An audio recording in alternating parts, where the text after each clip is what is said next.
ആൾക്കാർ ഇപ്പോഴും ഉണ്ടെന്നവിടെ. എന്ത് നിങ്ങൾ പറയുന്നത്? ഇബ്രാഹിം കുഞ്ഞിന്റെ ആൾക്കാർ ഇപ്പോഴും ഉണ്ടെന്നവിടെ. അവർക്കൊരു കാര്യം പറഞ്ഞ് വിളിച്ചു പറഞ്ഞാൽ കേൾക്കാൻ. 24,30,000 കൊടുത്തില്ലേ? 24,30,000.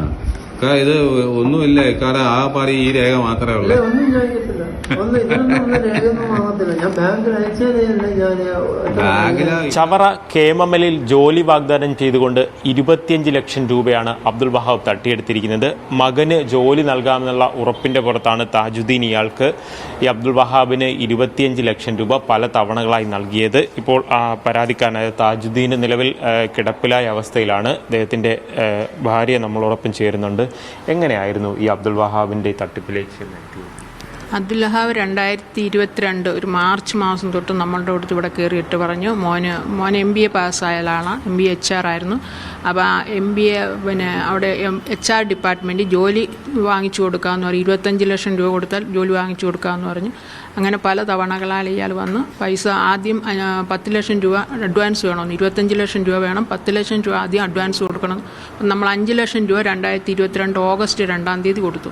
അപ്പോൾ അത് പോരാ, വീണ്ടും 5 ലക്ഷം കൂടെ വേണമെന്ന് പറഞ്ഞു. അങ്ങനെ സെപ്റ്റംബർ 17 നമ്മളൊരു 2 ലക്ഷം രൂപ ബാങ്ക് ഓഫ് ബറോഡയിൽ നിന്നും ഇയാളുടെ ബാങ്കിലേക്ക് ട്രാൻസ്ഫർ ചെയ്ത് വിട്ടു, ശാസ്താംകോട്ട് SBI ബാങ്കിലേക്ക്.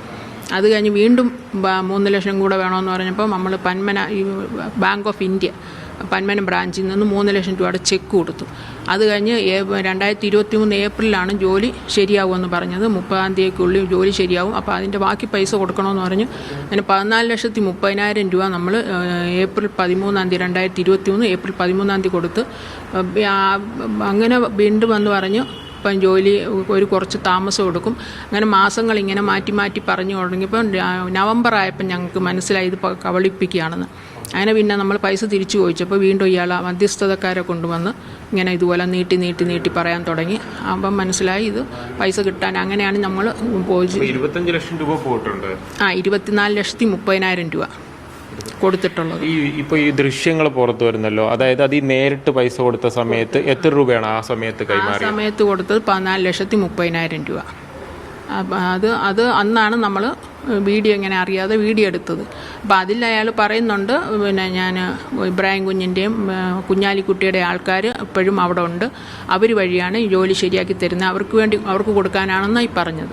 ഈ ഇങ്ങോട്ട് വന്ന് ഇയാൾ കാണുകയായിരുന്നു അല്ലേ നിങ്ങളെ? അത് ഇങ്ങോട്ട് വന്ന് കാണുകയായിരുന്നു. അതിൽ ഇങ്ങോട്ട് വന്നാൽ കയറി ഇറങ്ങി ഒരുപാട് പ്രാവശ്യം പറഞ്ഞതിന് ശേഷമാണ് നമ്മൾ ഇപ്പം അങ്ങനെ കൊടുത്തത്. അപ്പം നമ്മൾ ഇയാളുടെ അങ്ങനെ ഒരു ഹോൾഡ് ഉണ്ടെന്നൊക്കെ പറഞ്ഞതുകൊണ്ട് ഇയാൾ മുസ്ലിം ലീഗിൻ്റെ ഒരു നേതാവൊക്കെ ആയതുകൊണ്ട് നമ്മൾ വിശ്വസിച്ചു.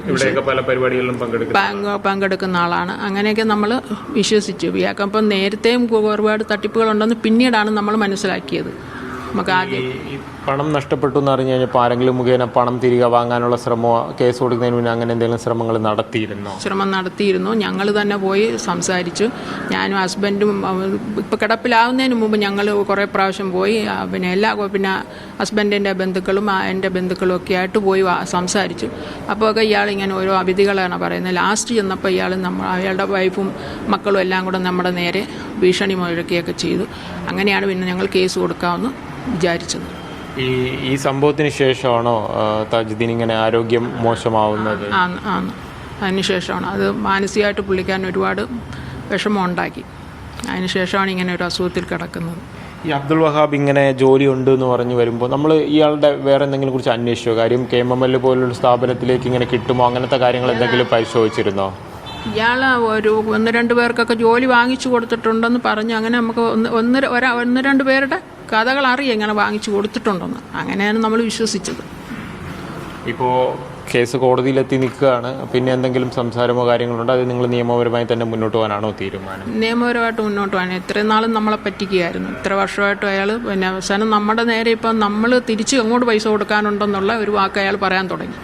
അപ്പോൾ അങ്ങനെയായപ്പോൾ നമ്മൾ പിന്നെ നിയമപരമായിട്ടും മുന്നോട്ട് പോകാമെന്നുള്ള തീരുമാനത്തിലാണ്. അതായത് വീഡിയോ ദൃശ്യങ്ങൾ ഉൾപ്പെടെ അതായത് 14 ലക്ഷത്തിൽ 30,000 രൂപ വാങ്ങുന്ന വീഡിയോ ദൃശ്യങ്ങളാണ് പുറത്തേക്ക് വന്നിരിക്കുന്നത്. അതിൻ്റെയൊക്കെ അടിസ്ഥാനത്തിൽ കരുനാഗപ്പള്ളി പോലീസ് കേസെടുക്കുകയും ചെയ്തിട്ടുണ്ട്.